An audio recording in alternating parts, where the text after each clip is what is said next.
এই ভিডিওতে আমি আপনাদের দেখাবো কিভাবে একটি বাক্যের প্রথম শব্দে শুধুমাত্র প্রথম শব্দে ক্যাপিটাল লেটার বা বড় অক্ষরে লেখা হবে এবং বাকি সব অক্ষরগুলো ছোট হাতের হয়ে যাবে।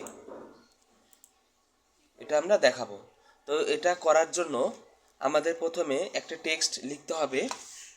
তো একটা টেক্সট আমরা এখানে লিখলাম যে a quick brown Fox jump over the lazy dog. তো এই পুরো সেন্টেন্সটা আমরা সিলেক্ট করলাম। সিলেক্ট করার পরে এই যে হোম বাটন আছে, এই হোম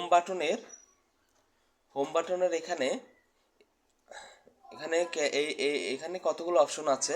একটা আছে এ চেঞ্জ কেস। এই চেঞ্জ কেসের এখানে গিয়ে ক্লিক করতে হবে। ক্লিক করলে এখানে আমরা সেন্টেন্স কেস নামে একটি অপশন পাবো।